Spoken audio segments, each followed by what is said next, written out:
Yo l'équipe, Kirikou. Alors aujourd'hui là il doit être quoi, il est 7h30, un truc comme ça. Qu'est-ce que je fous sur la moto à cette heure-ci? Rien, je faisais rien chez moi, donc je me suis dit bon, on va faire une petite vidéo. Et une vidéo tuto qui sera sur l'installation de mon chargeur à induction que j'ai eu de chez Quadlock. Pour ceux qui connaissent pas, ils font des différents de téléphone pour moto, voiture, vélo, aussi des brassards aussi pour si tu veux courir. Bref, ils font pas mal de choses. Je mettrai le lien du site en description. J'ai un code promo qui va avec, moins 10%. C'est toujours bon à prendre, hein. Donc voilà. Du coup, ouais, je vais faire ce petit tuto. Je vais pas faire ça chez moi, enfin pas dans mon garage cette fois, à un autre endroit, parce que dans mon garage j'ai pas l'outil qu'il faut. Et puis voilà. Bon, bah on se retrouve après. Nous y voilà. Bon, on va commencer le tuto. Tout d'abord, je vais vous montrer ce qu'on va installer, parce que pour ceux qui n'ont pas trop compris de quoi je parlais. Alors, voilà ce qu'on va installer. C'est ça, hein, le chargeur à induction résistant à l'intempérie. Voilà ce qu'ils m'ont envoyé Quadlock. Ça peut être vraiment intéressant, mais comme vous pouvez le voir, ils font un peu de tout, hein. Moto, voiture, pour courir et j'en passe. Ouais, de toute façon, dans tous les cas, je vous mettrai le lien en description, vous irez voir. Donc, on va installer ça et il livre en même temps ça. USB Smart Adaptateur. En gros, si j'ai bien compris, vu que ta batterie c'est du 12 volts, ton téléphone, ils vont pas charger ton téléphone à 12 volts, hein. Et du coup, c'est un sorte de, en gros, il va réduire la tension, il va envoyer 5 volts sur ton téléphone, quoi. Parce que 12 volts, je pense que ton téléphone va pas trop kiffer, tu vois. Bon, après voilà. Je ne pense pas que ça sera compliqué. C'est la première fois que je l'installe aussi. Donc voilà. Et de toute façon après, là qu'est-ce que je vais faire? Du coup, je vais démonter le réservoir parce que je vais faire un truc propre. Je vais passer le câble en dessous si c'est possible. Comme ça au moins ça se voit pas, c'est discret et puis voilà quoi. Allez, on va commencer. Alors pour commencer, pour ceux qui ont jamais démonté sur les MT le réservoir, comme moi par exemple, moi j'ai regardé sur les tutos. Du coup il y a les deux vis là, et t'en as aussi une là, et t'as des petits clips derrière. T'as aussi là, pardon. Ensuite, les clips là, t'en as aussi sur les côtés, à gauche, à droite, hein. Et comment tu les retires, t'appuies juste au milieu et ça vient tout seul. Du coup, pour le démontage, je vais vous faire ça en mode rapide, ça sera plus simple. Et puis pour les explications, je vais mettre en mode normal.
c'est bon. J'ai tout dévissé, tout démonté. Enfin, tout démonté. Tout ce qui est vis et clips. J'ai un peu galéré parce que c'était un peu chiant à un certain moment. Puis je savais plus où je mettais mes outils comme un idiot. Bref, maintenant je vais essayer de le sortir. On va vous retirer un peu les joints. Hein. Vous les remontrer après, de toute façon. Normalement ça devrait venir tout seul.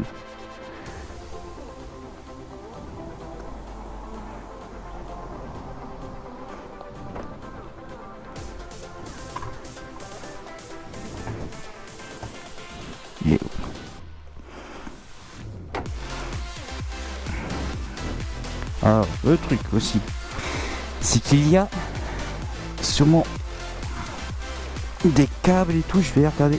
Ce soit le tout seul, c'est un peu chiant. Là, t'as les tuyaux et tout.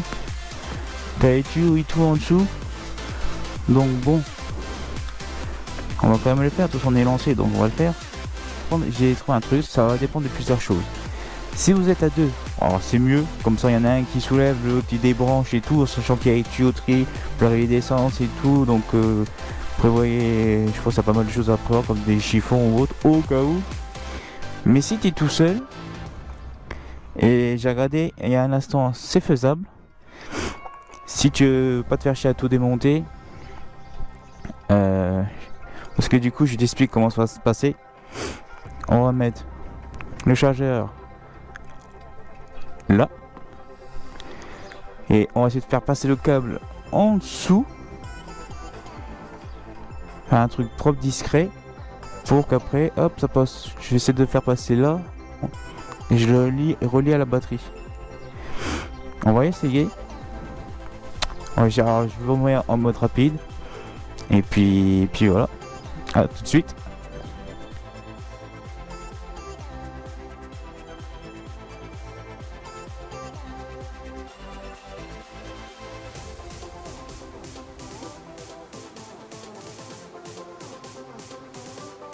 Bon là je vous reprends, là, je vais faire ça le reste en mode normal. Du coup comme je vous ai montré tout à l'heure, je sais pas si vous avez bien vu, ils fournissent un câble que tu branches là directement au chargeur. Et tu vas essayer de le faire glisser tout le long, tu vois, pour après le faire passer en dessous. Et ce câble là tu vas le relier à ce câble là qui relie à la sorte d'adaptateur. Donc comme tu peux voir dessus, tu as plusieurs modes. Tu as le mode off, normal, bah, type pour l'arrêt, on ou automatique. Donc tu vois, le mieux, c'est si tu peux le placer, je sais pas, vers à l'intérieur, là, comme c'est accessible, tu peux choisir ton mode, puis voilà quoi. Bon, on va essayer de faire ça. Alors, j'ai trouvé une petite solution pour le faire passer. Tu le prends là. Relie là et t'as un petit espace là, je sais pas si tu vas le voir, juste en dessous là, tu sors de petit, je sais pas ce que c'est comme vis ou je sais pas ce que ça pourrait être. Tu passes là, tu glisses en dessous du réservoir et tu l'emmènes jusqu'au bout là, au niveau de la batterie, et à partir de là ça devrait être bon. Du coup là on va se faire en mode accéléré, ça sera plus simple. Allez hop, let's go.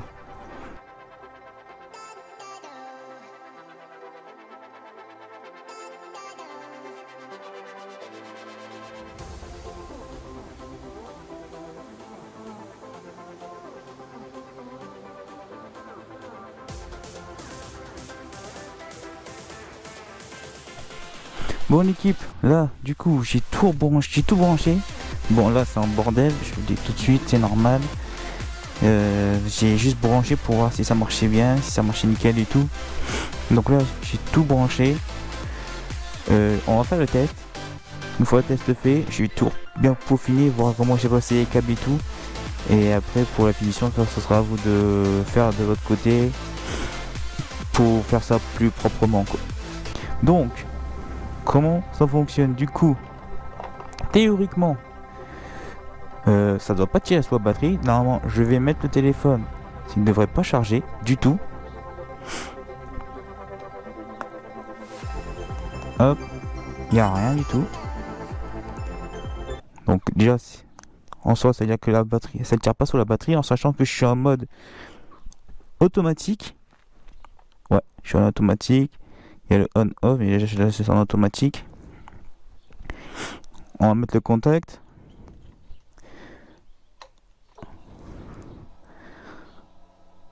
Toujours rien. Donc voilà. Il n'y a que en démarrant où